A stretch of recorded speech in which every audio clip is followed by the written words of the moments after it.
En önemli iddiaları neydi? Grönland bizim olacak, Panama bizim olacak, Kanada Amerika Birleşik Devletleri'nin eyaleti olacak. Hatta Meksika körfezine Amerikan körfezi diyeceğiz dedi. Şimdi siz NATO üyesine ait olan bir toprağı istiyorum dediğiniz zaman NATO üyesi bir ülkeye aslında savaş ilan ediyorsunuz. Şimdi gerçekten Amerika'nın niyeti haritada görünmeyen bir imparatorluk inşa etmek mi? Amerika Birleşik Devletleri'nin yeni dönem siyaseti Asya ve Pasifik ötesinde kendisine yeni tampon koridorları inşa etmek mi? Yoksa gerçekten Donald Trump bir fetih politikasına mı girişiyor? Hocam hoş geldiniz. Merhabalar Gülsüm Hanım. Kolay gelsin. Trump görevi devralmadan önce Panama kanalını ve Grönland'ı ele geçirmek istediğini söyledi. Açıklamaları kaygı uyandırdı. Son durum nedir?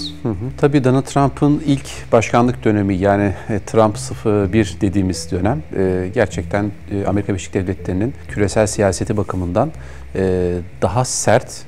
Tabii bunun daha sert derken askeri olarak müdahalecilikten daha çok işin ticari boyutunu ön planda tutan, hatta bizim ticaret savaşçı olarak adlandırdığımız ve Amerika'yı yeniden muhteşem, yeniden eski gücüne kavuşturacağım derken de bunu 1823'teki Monroe Doktrinine, yani Amerika'nın o dönemki başkanı Monroe Doktrininin bir benzeri olarak neydi bu? Amerika'nın duvarlarını örmesi, Amerika'nın kendi içine dönmesi, işte milli kalkınma hamlelerine başlaması ve başka bir gücün kendi Amerika kıtasına, yani Kuzey ve Güney Amerika'ya müdahale ettirmemesi üzerineydi.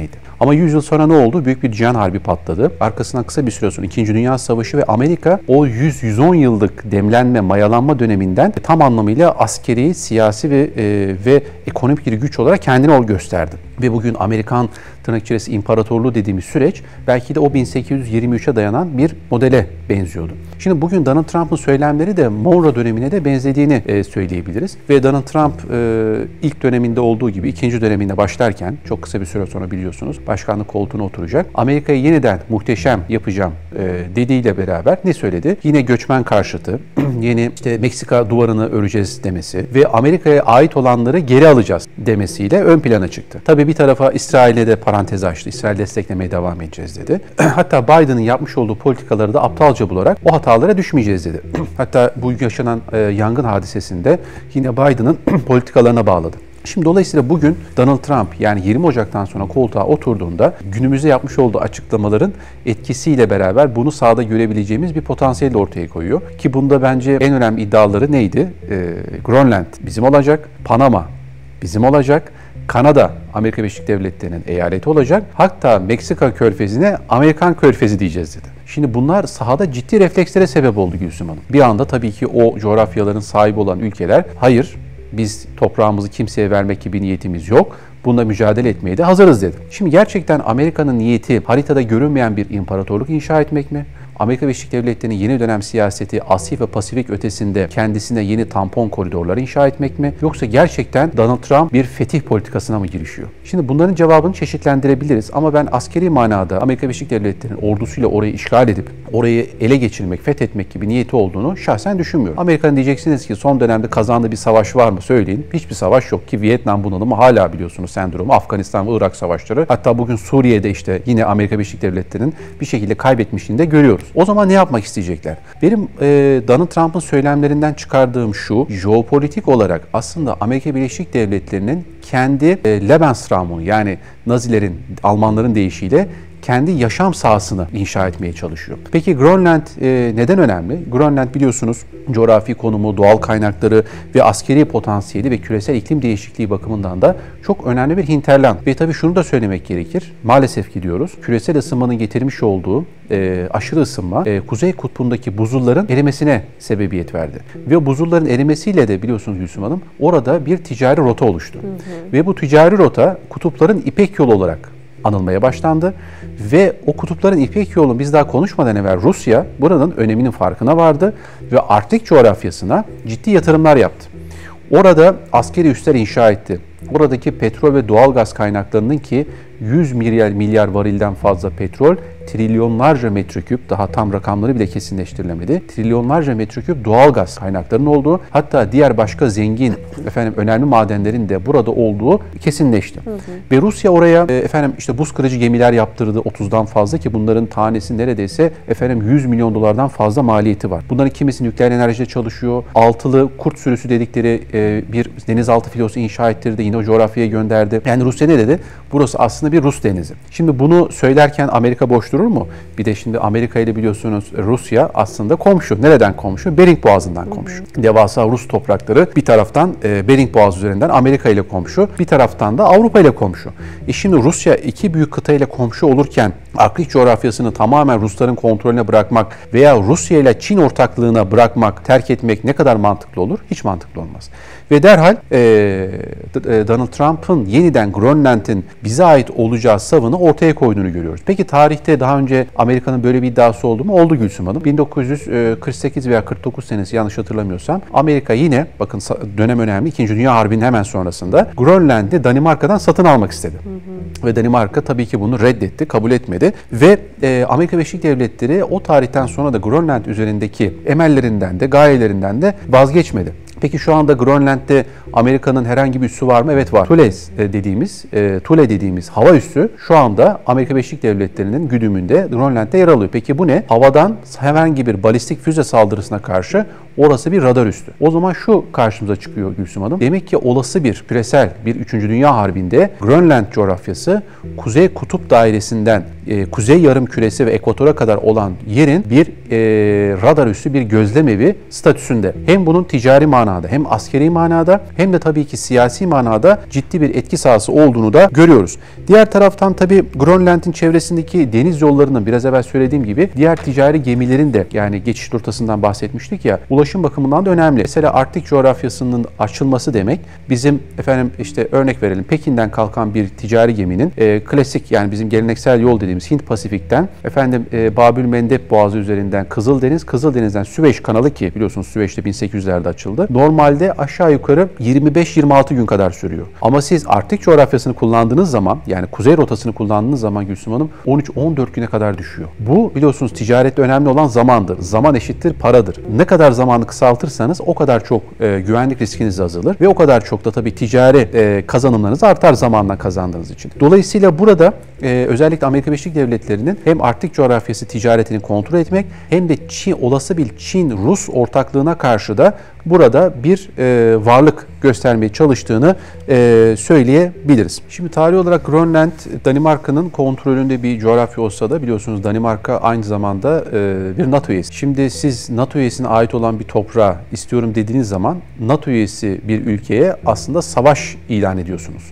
Peki böyle bir durumda NATO üyesi iki ülkenin toprak üzerinden, hani toprak fetih politikası üzerinden karşı karşıya gelmesi diğer NATO üyelerini nasıl etkileyecek? Şimdi Danimarka, kesinlikle biz buna müsaade etmeyeceğiz ve bir NATO üyesi olarak zaten Danimarka eğer kendine egemenliği altında olan bir toprağa başka bir ülkenin bir tacizi, bir müdahalesi olursa bu zaten NATO maddelerinin 4. ve 5. maddelerinin çalışma gerekliliğini ortaya koyacak.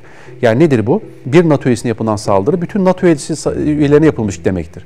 O zaman Amerika'ya karşı NATO savaş mı ilan edecek? Yani burada peki şunu da söyleyebiliriz. Acaba Amerika Birleşik Devletleri, yani Donald Trump NATO'dan çıkmak için bahane mi arıyor? Yoksa NATO'nun gerçekten süresi doldu da Amerika başka bir askeri ittifaka doğru mu yelken açmak istiyor? Bunların hepsi bence sorulabilecek sorular. Çünkü Donald Trump biliyorsunuz daha önce NATO'nun beyin ölümü gerçekleşmiştir diyen Trump, Macron'a karşı çok sert konuşmuştu. Şimdi ne diyor? Amerika'yı yeniden muhteşem yapacağız. Amerika'yı yeniden, İşte benim tabirimle haritada görünmeyen bir imparatorluk yapacağız.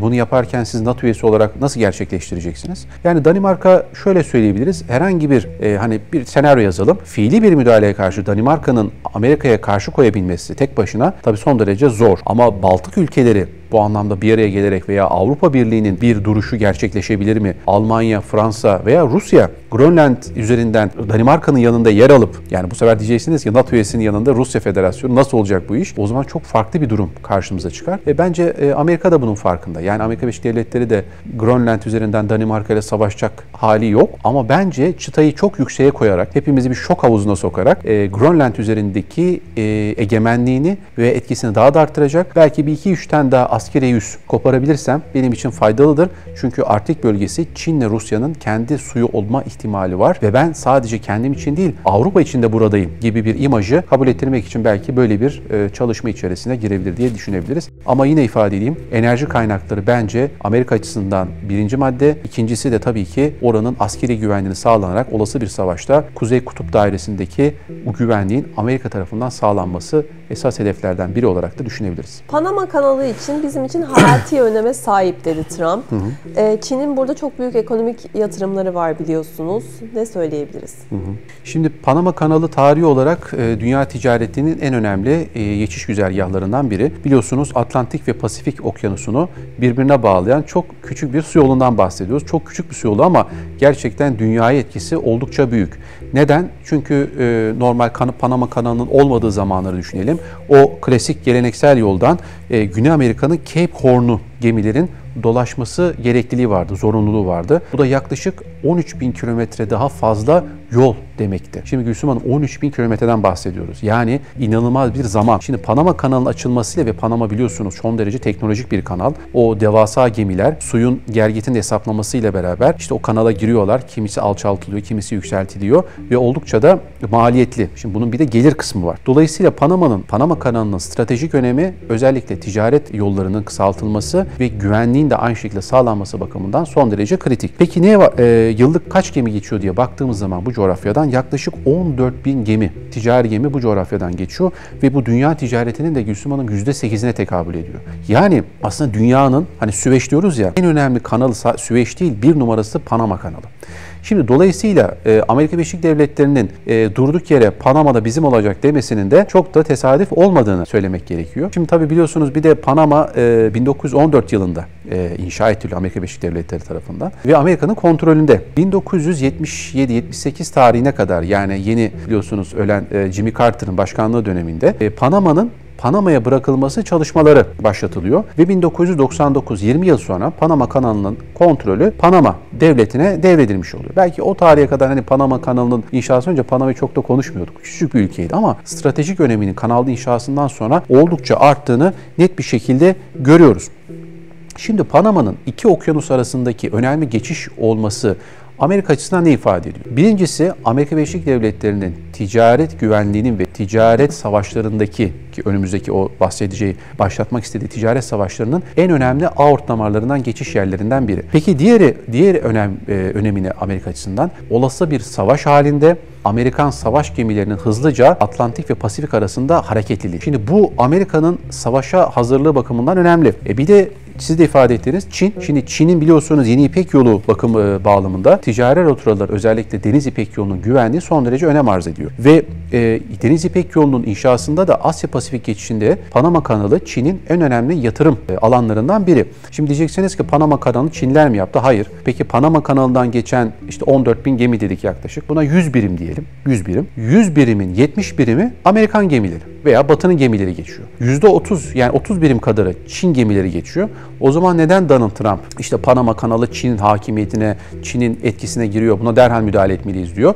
Orada da şu karşımıza çıkıyor. Kanal bağlamında değil, Çin'in Panama'daki kanal bölgesinde bulunan limanlara yatırımlar yapıyor. Şimdi Çin'in biliyorsunuz Gülsüm Hanım Deniz İpek Yolu bağlamında liman zincirleri projesi var. Ve bu liman zincirleri projesi kendi hinterlandından başlıyor. Afrika'ya kadar gidiyor. Afrika'ya kadar giderken Güney Çin Denizi, birazdan ondan da bahsetmek gerekir. Güney Çin Denizi, Latin Amerika'ya kadar uzanan hatta bir liman zinciri projesi.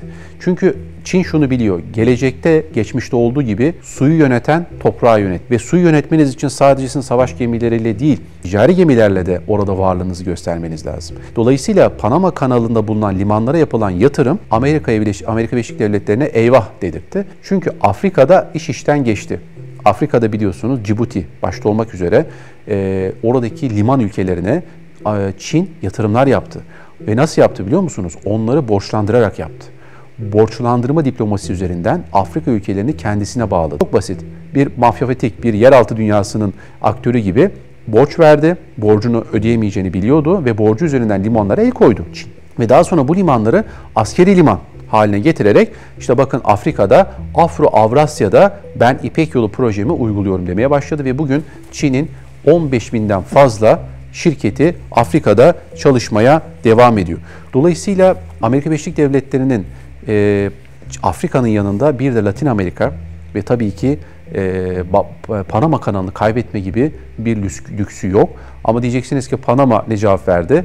Hayır, gerekirse savaşırız, bize ait olanı kimseye vermeyiz dedi. Peki Donald Trump Panama kanalına bir harekat düzenleyebilir mi? Panama devletine savaş ilan edebilir mi?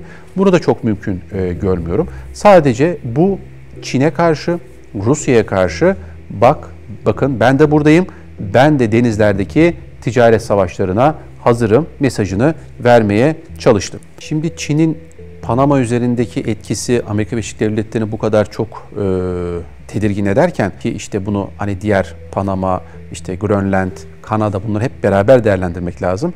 Esas endişe de Gülsüm Hanım olası bir Tayvan Savaşı. Şimdi ne dedi Donald Trump? 24 saatte ben bu savaşı bitireceğim dedi Ukrayna Savaşı için. O zaman dedi ki ne olacak bu kadar hızlı bitmesi için?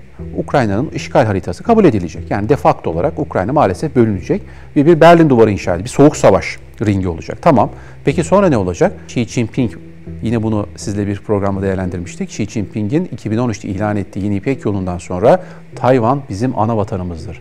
Tayvanlılar da bizim milletimizdir diyerek Tayvan'ı kendi topraklarına katma ihtimalini ortaya koydu ki Trump'ın başkanlığı kazanmasından sonra nedense bu söylem daha da kuvvetlenmeye başladı. O zaman biz yönümüzü yavaş yavaş Tayvan'a mı çevireceğiz? Bir Tayvan savaşı mümkün mü? Peki Tayvan savaşı çıkarsa Amerika yardım ne kadar edebilir Tayvan'a? NATO üyeleri ne kadar yardımına koşabilir? Amfibi bir harekatta Amerika Birleşik Devletleri'nin 7. filosu Tayvan'a ne kadar yardımda bulunabilir? Biliyorsunuz Güney Çin Denizi'ne Çin çok ciddi yatırımlar yaptı. Spratly, Paracel adaları gibi yapay adalar inşa etti. Oraları askeri üsler haline getirdi, radar üsleri haline getirdi. Ve orada 9 çizgi hattı dedikleri bir egemenlik sahası inşa etti Çin. Ve burada en önemlisi belki de Filipinler, Endonezya, Vietnam ve Malezya gibi ülkelerde her ne kadar Çin'e karşı bir duruş sergilemeye çalışsalar da Amerika Birleşik Devletleri'nin herhangi bir savaşta kendileri de biliyorlar ne kadar yalnız kalabileceklerini ve Çin karşısında ne kadar direnebilecekleri konusunda da çok fazla emin değiller. Dolayısıyla Amerika Birleşik Devletleri'nin Filipinlerle işbirliğini sürdürmesi olası bir savaş durumunda kendilerine hiçbir avantaj sağlamayacağını biliyorlar. Şunu da söyleyeyim, Vladimir Putin hatırlayın Kuzey Kore lideri Kim Jong-un'la bir araya geldiler. Daha sonra nereye gitti Putin? Filipinlere gitti. Biz o zaman dedik ki bu bir bambu diplomasisi. Yani Kuzey Kore ile görüşüyor, arkadan Filipinlere gidiyor. Filipinlerin nerede durduğu da belli. Ama Filipinlerin bugün sadece batı değil, doğuyla da yani iki arada doğu ile batı arasında da kendisini önemli bir dengeleyici aktör olarak görmeye başladığını da söyleyebiliriz. Dolayısıyla Güney Çin Denizi'nde bulunan 11 milyar varil petrol, 190 trilyon metreküp doğalgaz potansiyeli ve dünya ticaretinin de geçtiği %30'luk payına sahip olan Güney Çin Denizi hiç de yabana atılacak bir coğrafya değil ve Panama mevzusuyla bunu da birleştirirsek eğer Amerika Birleşik Devletleri'nin olası bir Tayvan Savaşı ve ticaret savaşlarının artacağı bir arifedeysek eğer, bir dönemdeysek eğer muhakkak buralardaki etki alanlarını artırma gerektiğini de duyuyor. Ve bir şekilde Ukrayna Savaşı'nı da sonlandırarak, onu da ifade edeyim, aralarındaki kısa vadeli koalisyonları da bölmeye çalışacak, kopartmaya çalışacak. Moskova-Tahran, Moskova-Pekin. Bu iki koalisyon işbirliğini ortamında ortadan kaldırırsa Amerika o zaman istediği genişleme siyasetini de uygulayabileceğini belki de düşünebilir.